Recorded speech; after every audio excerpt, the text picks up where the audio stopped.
Welcome to study online. और आज हम बात करने वाले हैं इतिहास के बहुत ही इम्पोर्टेंट एक चैप्टर की, जिसका नाम है फ्रांस की क्रांति। अगर आप कोई भी एग्ज़ाम दे रहे हैं जिसमें कि आपका कोई हिस्ट्री से सब्जेक्ट है और उससे क्वेश्चन आने वाले हैं, तो डेफिनेटली इस चैप्टर से आपके एग्ज़ाम में क्वेश्चन देखने को मिलेंगे। चाहे वो किसी भी आपका कोई भी वनडे एग्ज़ाम है या कोई भी आपका सब्जेक्ट स्पेसिफिक है, कोई भी एग्ज़ाम है जिसमें हिस्ट्री आती है, तो जो वर्ल्ड हिस्ट्री है ना, वो बहुत ज़्यादा इम्पोर्टेंट रोल प्ले करती है। तो उससे जुड़े हुए जो है हम कुछ क्वेश्चन आज करने वाले हैं। एक पूरी सीरीज़ हम इसकी देखेंगे। हम 10 क्वेश्चन की एक पार्ट में आपको जो है वो इसके क्वेश्चन जो है वो प्रोवाइड कराएंगे, ताकि आपको जो है वो पढ़ने में आसानी रहे। क्योंकि एक बार अगर आप बहुत सारे क्वेश्चन याद करने की कोशिश करेंगे तो वो आपको याद नहीं होंगे, लेकिन अगर आप छोटे छोटे पार्ट में इसको डिवाइड करके और समझते हुए इसको चलेंगे तो वो भी आपको याद हो जाएंगे। क्वेश्चन जो है वो मैं आपको 10 कराने वाली हूँ इस वीडियो में।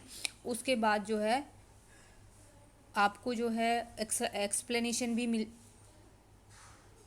इसके साथ ही आपको जो है क्वेश्चंस की एक्सप्लेनेशन मिल जाएगी, जिसमें आप जो है वो समझ पाएंगे कि किस तरीके से चीज़ें हो रही थी। तो आप एक कहानी भी सुनते जाएंगे साथ साथ में, और अपने जो ऑब्जेक्टिव क्वेश्चंस हैं उनको भी करते चले जाएंगे। तो चलिए वीडियो को शुरू करते हैं। अगर चैनल पे नए हैं तो चैनल को सब्सक्राइब कर लें। टेलीग्राम का जो लिंक है वो डिस्क्रिप्शन में आपको मिल जाएगा, वहाँ जाके आप ज्वाइन कर सकते हैं। इसकी पीडीएफ आपको वहाँ पे मिल जाएगी। फ्रांस की क्रांति किसके शासनकाल में हुई थी? तो देखिए, वहाँ पे जो है फ्रांस में एक राजवंश चलता था जिसका नाम था बूर्बो राजवंश। या जैसे कि हमारे यहाँ पे क्या होता था कि राजवंश चलते थे, जिसमें हम चंद्रगुप्त मौर्य प्रथम द्वितीय या अशोक प्रथम अशोक द्वितीय, इस तरीके से बहुत सारे राजा आपने देखे होंगे। तो यहाँ पे जो है ना राजवंश चलता था। यहाँ पे एक बुर्बो राजवंश था जिसमें जो है राजा होते थे जिनका कुछ नाम डेफिनेट, मतलब ऐसा कुछ डेफिनेट नहीं रखा जाता था, सिर्फ 1 2 3 4 5 ऐसे रख दिया जाता था। तो वहाँ पे जो है ना राजा होता था। तो उसमें उस राजवंश में कौन सा राजा था उस टाइम पे जब फ्रांस की क्रांति हुई थी? और ये क्वेश्चन जो है वो बहुत बार एग्जाम में पूछा गया क्वेश्चन है। तो फ्रांस की क्रांति जब हुई थी तो वहाँ पे लुई 16 जो है वो राज कर रहे थे। तो ये आपको याद रखना है। नेक्स्ट क्वेश्चन देख लेते हैं। फ्रांस की क्रांति के समय फ्रांस में कौन सी व्यवस्था थी? यानी कि देखिए, जैसे कि हमारे यहाँ पे लोकतंत्र है और बहुत सारी जगह पे जो है वो राजतंत्र है। किसी किसी जगह पे मतलब अलग अलग टाइप की जो है ना वो गवर्नमेंट देखने को आपको मिलती है। तो आपसे पूछा जा रहा है कि फ्रांसीसी क्रांति जब हुई थी तो कौन सी राज व्यवस्था वहाँ पे चल रही थी? तो वहाँ पे क्या लोकतंत्र था? तो वहाँ पे लोकतंत्र बिल्कुल भी नहीं था। अगर लोकतंत्र होता तो वहाँ पे ऐसी कोई चीज़ें होती नहीं क्रांति जैसी। और ना ही वहाँ पे समाजवाद था, क्योंकि लोकतंत्र और समाजवाद जो है वो काफ़ी जो है एक दूसरे को जो है वो मतलब बराबर सी पोजीशन में रखते हैं। वहाँ पे जो है वो जो व्यवस्था चलती थी वो सामंतवादी व्यवस्था चलती थी। सामंतवादी व्यवस्था में क्या होता है कि जैसे कि एक कोई भी राजा बन गया, उसी का जो खानदान आता रहता था, उसी के जो मतलब आने वाली एंसेस्टर थे वो ही जो है उस राजगद्दी को संभालते थे। तो ये जो व्यवस्था होती है वो सामंतवादी व्यवस्था होती है, और यही जो है राजवंश वहाँ पे भी चलता आ रहा था, जिसको हम सामंतवाद बोलते हैं। नेक्स्ट क्वेश्चन है, फ्रांसीसी समाज कितने स्टेट में बटा हुआ था? ये बहुत ही इंपॉर्टेंट क्वेश्चन है और इस पे बहुत अच्छा खासा एक मतलब बहुत सारे क्वेश्चन इस पे बन सकते हैं, और मैं आपको समझाऊंगी भी इसमें। और मतलब आपको इसमें आपको एक अच्छा सा एक पिक्चर भी मिल जाएगा, जिससे आप बहुत अच्छे से आसानी से समझ पाएंगे। तो फ्रांसीसी जब क्रांति हुई उस टाइम पे ये पता चला कि फ्रांसीसी समाज जो है वो कितने स्टेट में बटा हुआ था, यानी कि कितने भाग थे उसमें। तो फ्रांसीसी जो स्टेट था वो 3 स्टेट में बटा हुआ था। तो 3 स्टेट कौन कौन से थे वो मैं अभी आपको बताने वाली हूँ। जितनी भी पब्लिक थी उसको 3 भागों में डिवाइड कर दिया गया था। वो किस तरीके से भाग थे वो आप देखेंगे इस पिक्चर में। जब आप इस पिक्चर को देखेंगे तो आपको बहुत ही अच्छे से समझ में आ जाएगा कि मैं किस तरीके से जो है वो बता रही हूँ आपको। तो देखिए, फर्स्ट स्टेट, सेकंड स्टेट और थर्ड स्टेट। तो यहाँ पे अगर हम देखने वाली बात ये देखें तो इस जो ये पिक्चर है ये भी ये शो कर रही है कि जो फर्स्ट स्टेट है उसमें भी बहुत कम लोग थे, सेकंड स्टेट था वो भी कम लोग थे। लेकिन इस इमेज को देखते हैं ना तो आपको एग्जैक्टली समझ में आ जाएगा कि जो पॉपुलेशन थी वो किस तरीके से डिवाइड हो चुकी थी। देखिए फर्स्ट स्टेट की अगर हम बात करें तो यहाँ पे क्लर्जी है, यानी कि जो पादरी वगैरह जो लोग होते हैं वो इस स्टेट में आते थे। और अगर हम बॉक्स की बात करें तो देखिए बॉक्स बहुत छोटा दिखाया गया है, तो एक इमेज जो होती है ना वो रिफ्लेक्शन होती है उसी चीज़ की। तो बहुत कम लोग थे ये। और सेकंड जो स्टेट थी वो नोबिलिटी थी, जिसको हम कुलीन वर्ग बोलते हैं, और ये भी लोग जो थे वो लगभग इतने ही थे जितने कि क्लर्जी थे। और जो थर्ड स्टेट है उसको आप देख सकते हैं कि थर्ड स्टेट को भी अलग अलग 3 डिवाइड में बांट दिया गया था, जिसमें सबसे ज़्यादा जो है वो पब्लिक थी, सबसे ज़्यादा जो पॉपुलेशन थी वो थर्ड स्टेट में थी। इसमें जो पहला वर्ग था उसके अंदर जो है वो बिग बिजनेसमैन थे, मर्चेंट्स थे, कोर्ट ऑफिशल्स थे, लॉयर्स थे। तो यहाँ पे आप देख सकते हैं कि जो व्यापारी वगैरह थे, जो अदालत वगैरह में काम करते थे या वकील वगैरह थे, वो जब थर्ड स्टेट का जो पहला पार्ट था उसमें थे। थर्ड स्टेट का जो सेकंड पार्ट था उसके अंदर जो है वो पीजेंट्स और जो आर्टिशियंस होते हैं, यानी कि जो किसान और जो कारीगर होते हैं, जो स्किल वगैरह के जो काम करते हैं ना कारीगर, वो थे।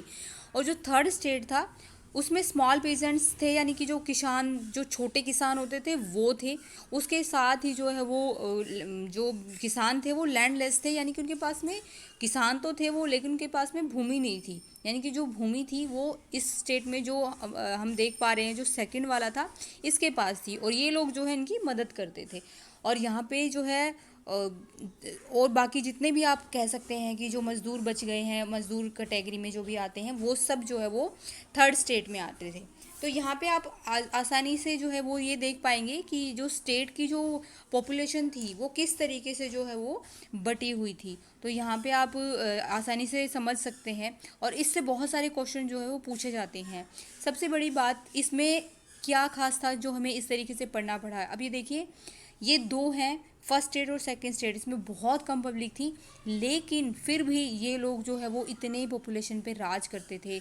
मतलब इन्हीं का जो कहना वगैरह था वही जो है वो जो राजा होता था, किंग होता था, जो कि पूरे स्टेट का जो हेड होता था वो मानता था, और सलाहकार थे उसके इसी में से।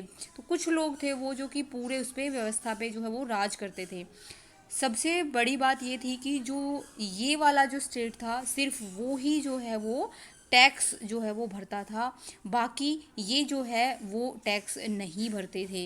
ये जो थर्ड स्टेट है इसके सारे लोग जो है वो टैक्स भरते थे, चाहे वो डायरेक्ट टैक्स हो गया, जो इनडायरेक्ट टैक्स हो गया, कोई भी किसी भी तरीके का जो टैक्स था सब जो है वो इसको चर्च को जो है वो उसको पे करना पड़ता था। तो ये बहुत बड़ी जो है वो दिक्कत वाली बात थी कि इतनी पॉपुलेशन जब 3 स्टेट में डिवाइड है, लेकिन सिर्फ एक ही स्टेट से जो है वो टैक्स लिया जा रहा है, और हर तरीके के टैक्स जो है वो मन मर्जी से उनके ऊपर लगाए जाते थे। तो ये बहुत ज़्यादा जो है एक मतलब डिस्प्यूट वाली बात हो गई थी। कुछ ना कुछ चीज़ें जो हैं वो क्रांति की जो है वो कारण बन जाते हैं, जिनमें से एक ये बहुत बड़ा कारण था वहाँ के क्रांति होने का।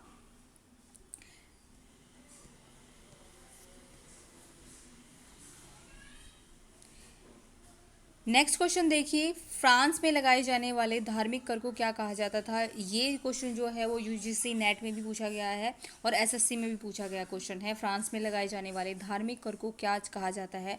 और अगर आप DSSS की बी की जो तैयारी कर रहे हैं तो DSSS बी के जो फेवरेट सब्जेक्ट हैं उनमें से एक है हिस्ट्री, वो भी वर्ल्ड हिस्ट्री, तो आप ये ज़रूर याद करके जाइएगा। तो फ्रांस में जो है वो काफ़ी कई तरीके के कर लगाए जाते थे, जिसमें से एक कर होता था जिसको कि धार्मिक कर कहा जाता था, और वो जो है वो होता था टाइद या टी थे। ये दोनों में से कुछ भी लिखा हो सकता है, लेकिन ये जो लैंग्वेज है वो एनसीईआरटी की है, तो आप अगर ये लिखा होगा तो इसी को टिक करेंगे, यही आंसर है। तो यहाँ पे आप देख सकते हैं कि धार्मिक कर को जो है वो टीते या टाइद कहा जाता था।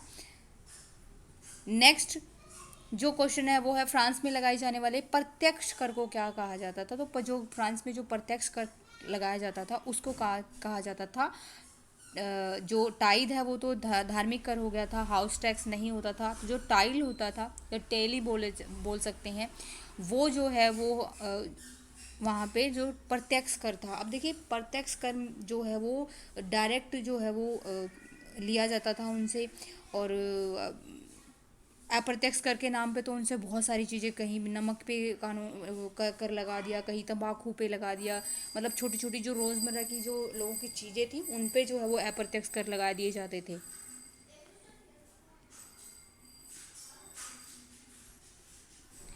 नेक्स्ट क्वेश्चन है, क्रांति से पहले स्टेट जर्नल की अंतिम बैठक कब बुलाई गई थी? तो क्रांति से पहले देखिए स्टेट जर्नल क्या होता था। देखिए स्टेट जर्नल एक बहुत मतलब एक ये कह सकते हैं एक कमेटी टाइप की कुछ समिति कुछ होती थी जिसमें कि कुछ लोग होते थे। अब आप ये समझ सकते हैं कि जब राजतंत्र है तो वो कौन लोग होंगे? किंग होगा, किंग की जो फर्स्ट स्टेट है या सेकंड स्टेट है उससे ही लोग होंगे जो कि उसी की चापलूसी करने वाले होंगे या उसी की बात मानने वाले होंगे। तो जो जनरल स्टेट की जो बैठक होती थी उसमें भी वह उसी तरीके के लोग होते थे जो किंग की बात मानते थे। तो ये दिखाया जाता था कि जनरल स्टेट जो होता है वो निष्पक्ष वो करता है और जो स्टेट जो होता है उसके भले के लिए वो काम करता है, लेकिन ऐसा नहीं था। जब आप हिस्ट्री पढ़ते हैं तो आपको पता चल जाता है, क्योंकि क्रांति जब भी होती है जब अनजस्टिस होता है तो वहाँ पे जो है जनरल स्टेट की जो है बैठक बुलाई जाती थी। वो एक प्रचलन था। क्यों बुलाई जाती थी? कि कोई भी नया कानून पारित करने के लिए या कोई नया टैक्स लगाने के लिए या किंग को कुछ बदलाव करने हैं अपनी प्रशासन में, अपने राज्य में प्रजा के लिए कुछ भी बदलाव करना है, तो वो सब बिल वगैरह कुछ पास करने के लिए जो है वो स्टेट जनरल की बैठक बुलाई जाती थी। तो जो राजा था लुई 16 उसने भी बुलाई थी, लेकिन उससे पहले अंतिम बार बैठक जो है उससे पहले कब बुलाई गई थी? तो वो बुलाई गई थी 1614 में। तो यहाँ पे जो है ये बताया जाता था कि भाई कौन सा जो है वो बिल पास करने वाले हैं, कौन सा बिल जो है वो अब हमें कौन सा टैक्स लगाना है। तो उसके बाद जो है 1789 में दोबारा से जो है वो इसके बाद अगर बुलाई गई तो 1789 में जो है वो लुई 16 ने बुलाई थी। तो आप देख सकते हैं कि कितना गैप हो गया था, उसके बाद बुलाई गई थी बैठक जनरल स्टेट की। तो इसकी जो इम्पोर्टेंस है ना वो आपको पता चल जाएगी, क्योंकि अगर बहुत ज़्यादा इम्पोर्टेंट ये होती या इसके जो कानून है बहुत ज़्यादा इम्पोर्टेंट वाले होते तो ये इसके जो है ना मतलब आम जनता पे भी जो है वो इसका असर होता, लेकिन ऐसा नहीं था। नेक्स्ट क्वेश्चन की बात करें तो किसने अपने आप को नेशनल असेंबली घोषित कर लिया था? तो देखिए अभी हमने बात करी थी कि जब 1614 में जब बैठक बुलाई गई थी उसके बाद में 5 मई को 1789 को जो है वो दोबारा से बैठक बुलाई गई। 1789 में जब बैठक बुलाई गई तो उसमें जो है क्या होता था कि सभी को बुलाया जाता था, first state, second state, third state को।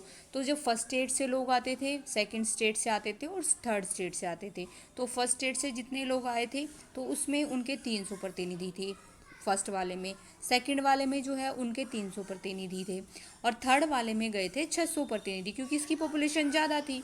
अब यहाँ पे हुआ क्या कि इन्होंने क्या कर रखा है, जो असेंबली मतलब जनरल स्टेट जनरल था उसने क्या कर रखा है कि आप जो है कितने, ये जो है एक वोट देगा और इसका एक वोट और इसका एक वोट। तो आप यही समझ सकते हैं कि जब इन दोनों का एक वोट होगा, ये तो ऑलरेडी एक हैं, तो इनका तो 2 वोट हो गए और इसका अकेले का एक ही वोट काउंट होगा। तो जीतने वाले तो यही हैं, यानी कि जो भी कानून बनेगा वो इनकी सहमति से बनेगा। तो आप ये समझ सकते हैं कि जब इन दोनों का एक एक स्टेट का एक एक वोट जो है वो इतना कीमती है कि इतनी पब्लिक होने के बावजूद भी इनका एक ही वोट माना जा रहा है। तो जब दोबारा से बैठक हुई स्टेट जनरल की तो इन लोगों ने ये कहा कि हम अब ये कहना चाहते हैं कि आप जो है वो जो वोटिंग करेंगे रखेंगे वो एक पर्सन के लिए एक वोट रखिए, ना कि एक स्टेट के लिए एक वोट। तो ऐसा मानने से वहाँ पे जो है स्टेट जनरल ने मना कर दिया। तो ये जो लोग थे ये सब लोग जो है वो बाहर चले गए। जितने भी जो थर्ड स्टेट के जो लोग थे, जो 600 लोग थे, वो उन्होंने बोला कि हम अभी जो है इसका नहीं मानते। क्योंकि हुआ क्या था कि ना जो 600 लोग थे वो तो गए थे, अब इसमें से भी बहुत सारे लोग थे जिनको मना था वहाँ पे जाने से। क्योंकि देखो 2 लाइनें बनी होती थी जब असेंबली होती थी, तो वहाँ पे क्या होता था कि 2 लाइनें बनी होती थी। एक लाइन जो हो गई वो फर्स्ट स्टेट की हो गई, सेकंड लाइन जो है वो दूसरे स्टेट की हो गई। यहाँ पे राजा बैठ गया और यहाँ पे जो है वो थर्ड स्टेट के लोग जो है वो खड़े हो जाते थे। उनको सिर्फ खड़े होने की जगह होती थी, उनको कोई बैठने की जगह नहीं दी जाती थी। तो वहाँ पे सिर्फ 600 लोग गए थे, उसमें से भी कुछ लोग जो है वहाँ जाना, कुछ लोगों का वहाँ जाना मना था, जिसमें कि कुछ औरतें हो गई, किसान हो गए, कारीगर हो गए, जिनका बिल्कुल मना जाना जाना मना था। उन्होंने क्या किया था कि जब असेंबली हुई ना, तो वहाँ पे 40,000 अपने जो है वो पत्रों के माध्यम से, जो लोग 600 लोग गए थे ना, उनको दिए कि आप जाके हमारी भी जो मांगे हैं या हमारे भी सजेशंस हैं, जो भी कहें आप, वो आप जो है असेंबली में पेश करना। तो आप समझ सकते हैं कि 600 लोग गए थे, लेकिन 40,000 लोगों ने अपने पत्रों के माध्यम से जो है वो भेजी थी। अब आप ये भी समझ सकते हैं कि 40,000 तो वो थे जो लिख सकते थे, बता सकते थे। ऐसी भी पब्लिक थी जो नहीं लिखना पढ़ना जानती थी, वो भी बहुत सारी पब्लिक थी। तो थर्ड स्टेट में बहुत पब्लिक थी, तो ये 600 लोग इनके भी जो है वो पत्र वगैरह लेके गए थे कि अपनी शिकायतों या मांगों का जो है वो वहाँ पे जो है वो पेश कर सकें। लेकिन वहाँ के जो प्रतिनिधि थे, उन्होंने जो है वो इन सबको मानने से मना कर दिया। तो जो ये 600 लोग थे ना, ये इन्होंने जो है वो ये गुस्से में आ गए और इन्होंने बोला कि हम किसी भी स्टेट जनरल को नहीं मानते हैं, और ये जो है उस असेंबली से बाहर आ गए। तो इन्हीं जो 600 लोगों ने जो है वो किसकी स्थापना की, नेशनल असेंबली की स्थापना की।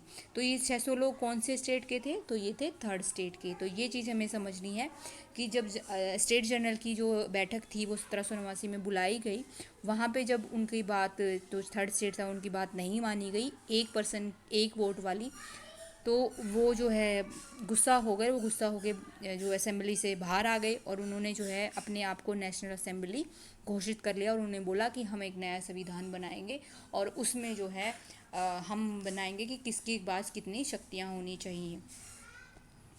नेक्स्ट क्वेश्चन है, नेशनल असेंबली का नेतृत्व किसने किया है। बहुत ही इंटरेस्टिंग क्वेश्चन है। इंटरेस्टिंग इसलिए है, वो मैं आपको बताती हूँ। देखिए, नेशनल असेंबली अभी मैंने बताया था, जो थर्ड स्टेट था उसने अपने आप को जो है वो नेशनल असेंबली घोषित कर दिया था। अब यहाँ पे इंटरेस्टिंग बात ये है कि इसका जो नेतृत्व था वो मिराबो और आबे सिए ने किया था। अब मिराबो और आबे सिए कौन थे, तो ये बहुत ही ज़्यादा इम्पोर्टेंट क्वेश्चन है। जो मिराबे था वो जो है बहुत ही ज़्यादा, मतलब आप कहें कि ये कुलीन जो वर्ग था, जिसको हम सेकंड स्टेट बोलते हैं, कुलीन वर्ग, उसमें आता है सेकंड स्टेट में। और जो आबे सिए था वो पादरी वर्ग का था, जो कि फर्स्ट स्टेट का था। मतलब ऐसा नहीं है कि जो फर्स्ट स्टेट है सेकंड स्टेट में जो है कुछ वो लोग नहीं थे जो थर्ड स्टेट के बारे में सोचते नहीं थे। उन्होंने ही सोचा और उन्होंने ही जो है जो जो आबे सी है, इसने तो एक बुक भी लिखी थी कि व्हाट इज़ थर्ड स्टेट करके। तो यहाँ पे ये दोनों ही जो नेशनल असेंबली का नेतृत्व कर रहे थे, इन्होंने जो है जो थर्ड स्टेट थी इनकी मांगों को जायज़ बताया कि हाँ ये बिल्कुल सही कह रहे हैं, ऐसा होना चाहिए। शक्ति जो है वो सिर्फ एक आदमी के या एक के हाथ में नहीं होनी चाहिए और इनकी बात सुनी जानी चाहिए। तो इन्होंने जो है वो इस नेशनल असेंबली का जो है वो क्या किया था, नेतृत्व किया था। नेक्स्ट क्वेश्चन की बात करें तो यहाँ पे क्रुद्ध भीड़ ने बास्तिल पर धावा बोल, सॉरी यहाँ पे थोड़ी सी आप करेक्शन कर लीजिएगा, ये धावा है, यहाँ पे प्रिंटिंग मिस्टेक हो गई है कुछ। तो यहाँ पे जो है जो भीड़ थी, गुस्साई भीड़ थी, जब वो बाहर चली जाती है तो वहाँ पे जो है वो क्या करती है, बस्टाइल का जो किला होता है, बस्टाइल की जो जेल होती है, एक्चुअली वो एक जेल होती है, उसको तोड़ देती है, धावा बोल देती है उस पर। और जो है वो किस तरीके से कब बोला जाता है, तो ये जो है क्रुद्ध भीड़ जो थी वहाँ पे बस्टाइल की जेल पे जो है वो 14 जुलाई को जो है वो धावा बोल देती है। ये क्वेश्चन भी आया हुआ है, एग्जैक्टली ऐसे कैसे क्वेश्चन आया हुआ है कि क्रुद्ध भीड़ ने कब बस्टाइल की जेल को तोड़ दिया था या उस पर धावा बोल दिया था। तो ये क्वेश्चन जो है बहुत इंपॉर्टेंट है, तो 14 जुलाई को।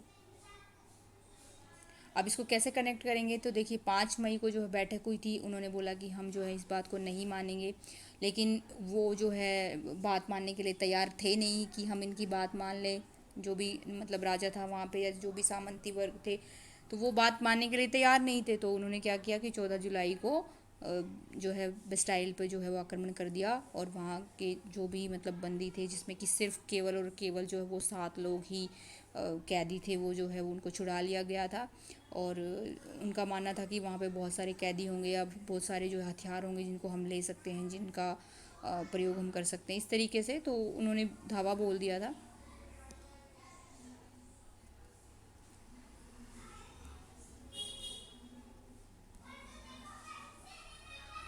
नेक्स्ट क्वेश्चन है, नेशनल असेंबली द्वारा बनाए गए संविधान प्रारूप में शक्तियों को किन भागों में बांटा गया है। तो देखिए, जब नेशनल असेंबली बनाई गई तो नेशनल असेंबली ने जो है वो एक संविधान बनाया नया, और उसने लिखा कि एक आदमी के हाथ में जो है इतनी सारी शक्तियाँ देना बिल्कुल भी ठीक नहीं है। तो हमें जो है वो इस को ख़त्म करना चाहिए, और हमें जो है शक्तियों को जो है वो बंटवारा करना चाहिए। शक्तियाँ जो है वो ऐसे हो कि वो जो आम जनता है उसके हित में काम करें। तो उन्होंने जो है, अगर हम देखें कि हमारे भारत में भी ये व्यवस्था चली आ रही है जब से हमारा भारत जो है वो आज़ाद हुआ, तो ये कोई नई चीज़ें भारत के पास से भारत ने जो है वो नहीं वो करी थी। ये जो है पहले से ही इसका जन्म हो चुका था, और ये पहली बार देखा गया था वर्ल्ड हिस्ट्री में कि कहीं पे जो है इस तरीके की जो है वो विचारधारा जो है उत्पन्न हो रही है, कि जहाँ पे लोग कह रहे हैं कि एक देश में जो है एक न्यायपालिका होनी चाहिए, कार्यपालिका भी होनी चाहिए और विधायिका भी होनी चाहिए। तो इसका मतलब जो है आंसर हो गया उपरोक्त सभी।